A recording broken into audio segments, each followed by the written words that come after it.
جو آیت نور میں نے آپ کے سامنے تلاوت کرنے کا شرف حاصل کیا، اس میں اللہ تعالیٰ جل شانہ نے ارشاد فرمایا، اے ایمان والو، تمہارے اوپر روزے فرض کر دیے گئے جس طرح تم سے پہلوں پہ فرض کیے گئے تھے، تاکہ تمہیں تقوی ملے۔ الصوم فی اللغت الامساک، روزہ لغت میں رک جانے کو کہتے ہیں۔ جب ہوا کے تیز جھکڑ چلتے چلتے رک جاتے تو اہل عرب کہتے سامت الریح، کہ ہوا رک گئی۔ تیز دوڑتا ہوا گھوڑا جب اچانک ٹھہرتا تو وہ کہتے سام الخیل، منہ زور گھوڑا رک گیا۔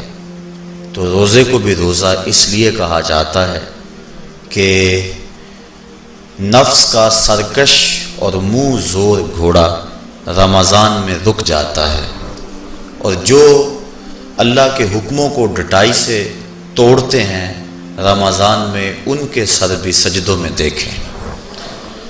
تو اس لیے صوم کو صوم کہا جاتا ہے کہ اس میں انسان گناہوں سے رک جاتا ہے۔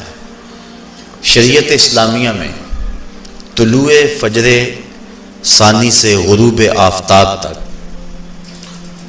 اکل و شرب اور جماع سے قصداً رکے رہنے کو روزہ کہا جاتا ہے۔ روزے کی تاریخ کے حوالے سے علامہ اسماعیل حقی علیہ رحمہ تفسیر روح البیان میں لکھتے ہیں کہ ملک تحمورث ثالث کے دور میں قحط پڑا۔ یہ حضرت آدم علیہ السلام کی اولاد سے تیسرا بادشاہ ہوا ہے۔ تو اس نے اپنی قوم کو حکم دیا کہ وہ ایک وقت کا کھانا کھائیں اور ایک وقت کا کھانا بچا کر قحط زدہ علاقوں میں بھیجیں تاکہ دکھیوں اور مجبوروں کی مدد ہو سکے۔ ملک تحمورث الثالث کے اس حکم کو قوم نے قبول کیا اور ایک وقت کا کھانا بچا کر کے قحط زدہ علاقوں میں بھیجا۔ اس قوم کی یہ ادا اللہ کو پسند آ گئی تو اللہ نے اس کو عبادت قرار دے دیا۔ پھر اس کے بعد ہر نبی پر روزہ فرض ہوا۔ کما کتب علی الذین من قبلکم، اس پہ شاہد عادل ہے۔ حضور علیہ السلام فرضیت روزہ سے قبل ایام 20 کے روزے رکھا کرتے تھے۔ ہر ماہ کی 13، 14 اور 15 تاریخ کو قمری تقویم کے حساب سے جو روزے رکھے جاتے ہیں ان کو ایام 20 کے روزے کہا جاتا ہے۔ لیکن اس کے بعد پھر عاشورہ کا روزہ حضور نے معمول بنایا، اور اس کو کسی صورت بھی حضور اور صحابہ ترک نہیں کرتے تھے۔ فصام رسول اللہ وامر بصیامہ، حضور نے خود بھی روزہ رکھا اور صحابہ کو بھی حکم دیا کہ یہ روزہ رکھیں۔ لیکن جب سن 2 ہجری کو واقعہ بدر سے ایک مہینہ قبل 17 شعبان المعظم کو جب روزہ فرض کیا گیا تو پھر حکم دے دیا گیا۔ حضرت عائشہ صدیقہ رضی اللہ تعالی عنہا سے روایت ہے کہ فرمایا، اب جس کا جی چاہے عاشورے کا روزہ رکھے اور جس کا جی چاہے ترک کر دے، لیکن اس سے قبل وہ روزہ رکھنا امت پر ضروری تھا۔ اب ایام معدودہ یعنی گنتی کے دن، اور وہ 29 یا 30 دن ہیں، ان کے روزے امت پر فرض کر دیے گئے۔ سن 2 ہجری میں روزہ فرض ہوا۔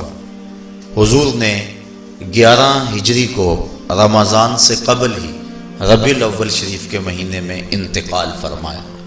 اس طرح حضور علیہ السلام کی زندگی میں کل 9 رمضان آئے، 2 ہجری کو شامل کر کے 9 رمضان زندگی میں کل آئے، جس میں 2 رمضان 30 کے تھے اور باقی 7 رمضان 29 کے تھے۔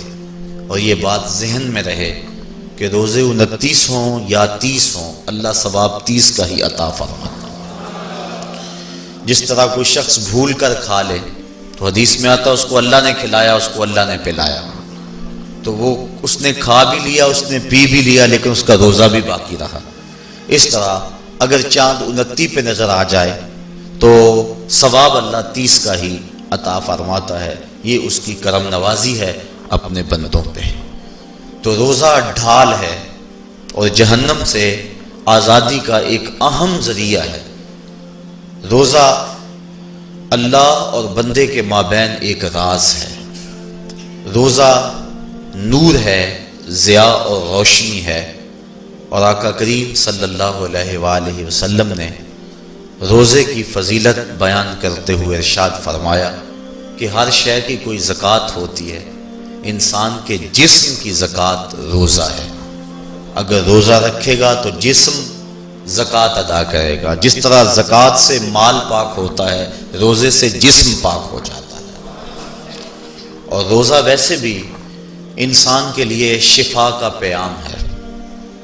فرمایا کہ سحری کھایا کرو، چونکہ سحری کے کھانے کے اندر بھی اللہ نے برکت رکھی ہے۔ تو یہ ماہ صیام اپنے دامن میں برکتیں لے کر، رحمتیں لے کر نازل ہوتا ہے۔ اس کا پہلا حصہ رحمت، درمیانی حصہ مغفرت، اور آخری حصہ جہنم سے آزادی کا مژدہ جاں فضا ہے۔ حدیث میں آتا ہے کہ اللہ نے میری امت کو رمضان المبارک کے روزے کے حوالے سے 5 چیزیں ایسی عطا کی ہیں جو اس سے قبل کسی امت کو نصیب نہیں ہوئی۔ ایک تو یہ کہ رمضان المبارک کے اندر روزہ رکھنے والے کے معدے سے جو بو نکلتی ہے، اللہ کو وہ مشک سے زیادہ محبوب ہے۔ دوسری بات کہ جب ماہ صیام آتا ہے تو شیاطین کو جکڑ دیا جاتا ہے۔ تیسری بات کہ روزے دار جب تک روزے میں رہتا ہے، فرشتے اس کے لیے مغفرت کی دعائیں کرتے رہتے ہیں۔ اور چوتھی بات، جب ماہ صیام کی آخری رات آتی ہے تو اس کے سارے گناہوں کو بخش دیا جاتا ہے اور اس کو جہنم سے آزادی کا پروانہ مل جاتا ہے۔ بلکہ ایک صحابی نے حضور سے عرض کی کہ آقا کریم، جو یہ جہنم سے آزادی کا پروانہ مومن کو ملتا ہے تو کیا یہ لیلۃ القدر کی رات ہے؟ تو آقا کریم نے فرمایا نہیں، جب مزدور اپنی مزدوری مکمل کرتا ہے، جب اس کی دہاڑی پوری ہو جاتی ہے تو پھر اس کو اس کا مالک کچھ دیتا ہے، تو یہ جو اس کو بخشش اور مغفرت کا مژدہ جاں فضا دیا جاتا ہے، یہ اس کی مزدوری ہے۔ اور فرمایا کہ جو لیلۃ القدر کی برکتیں اس کو حاصل ہوتی ہیں، یہ اس کے علاوہ ہیں۔ اور یہ اللہ تعالیٰ جل شانہ نے خاص کرم نوازی فرمائی بندہ مومن پر کہ اس کو یہ بابرکت رات عطا فرمائی۔ اور 5ویں فضیلت جو اس کو دی گئی روزہ دار کو، اور حضور سے قبل جو امتوں میں لوگ روزے رکھتے تھے، یہ فضیلتیں ان کو نہیں عطا کی گئی۔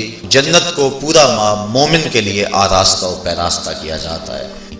حضرت ابو ہریرہ رضی اللہ تعالی عنہ سے ایک روایت مروی ہے جس کو امام بخاری اور امام مسلم نے روایت کیا کہ آقا کریم علیہ السلام نے ارشاد فرمایا، قال اللہ عز وجل، اللہ جل شانہ ارشاد فرماتا ہے، کل عمل ابن آدم لہو، ابن آدم کا ہر عمل اسی کے لیے ہے، الا الصوم فإنہ لی، ہاں مگر روزہ ہے جو وہ میرے لیے رکھتا ہے، وأنا اجزی بہ، اور اس کی جزا میں اسے دوں گا، والصیام جنۃ، اور صیام روزہ ڈھال ہے، فإذا کان یوم صوم احدکم فلا یرفث ولا یصخب، فإن صابہ احد او قاتلہ فلیقل انی صائم انی صائم، والذی نفس محمد بیدہ لخلوف فم الصائم اطیب عند اللہ من ریح المسک، للصائم فرحتان یفرحہما اذا افطر فرح بفطرہ واذا لقی ربہ فرح بصومہ۔ تو فرمایا کہ جب کوئی شخص جس کے روزہ کردار رکھتا ہے کی چمک تو اس کا دلوں عمل کی ظلمتیں ظاہر ہے ختم نہیں کرتی، اور اس کی اللہ تعالیٰ گفتار کو بھی جزا کانوں دے سے گا۔ ٹکرا کے روزہ ڈھال ہے، گزر جاتی جب کوئی شخص کانوں کے روزہ رکھے تلذذ کا ذریعہ تو اس کے ہوتی ہے اندر لیکن دل پہ کوئی دستک اللہ کی نہیں دیتی۔ نافرمانی نہ فارسی کرے۔ والے کہتے ہیں یہاں دل تک خیزت اگر بس دل کوئی ریزت، شخص گالی جو بات دے دل سے نکلتی ہے وہ یہ ٹھک کہے کر کے دل میں لگتی کہ ہے، میرا روزہ ہے، اور جو صرف زبان کی نوک سے پھوٹتی ہے روزہ رکھا ہوا وہ کانوں سے یہ ٹکرا کہہ کے فضاؤں میں لڑنے والے نکل کو، الجھنے والے میں اور آپ کردار کتنے ستھرے حضور ہوں، نے ارشاد فرمایا پھر ہم اچھے خطیب نہیں بھی تو کوئی فرق نہیں قبضے پڑتا۔ میں محمد اسحد جان ہے بلال عند اللہ کہ روزہ دار کے اشہد، میدے بلال سے کا اسحد جو بھی مان لیا نکلتی جاتا ہے ہے۔ اللہ کو وہ کردار کا زور دیکھا جاتا ہے، چہرہ اور چہرے کا دل نہیں دیکھا جاتا، یہاں آنے والے کا دل دیکھا روزہ جاتا دار کے لیے کون قلب سلیم کے ساتھ آیا ہے، کون سچائیوں کا سودا لے کر آیا، یہاں یہ دیکھا جاتا ہے۔ اور دوسری میں اور آپ حضور سے محبت کرتے ہیں جب تو ہمارا رویہ بتائے ہم حضور سے رب کا دیدار نصیب ہو، ہماری طبیعتوں کی لطافت بتائے ہم حضور سے پیار کرتے ہیں، ہمارا انداز معاشرت بتائے کہ ہم حضور علیہ السلام سے پیار کرتے ہیں، ہمارے اسلاف کے چہرے کو دیکھ کر کے لوگ دین قبول سب سے کرتے ہیں۔ بڑی دولت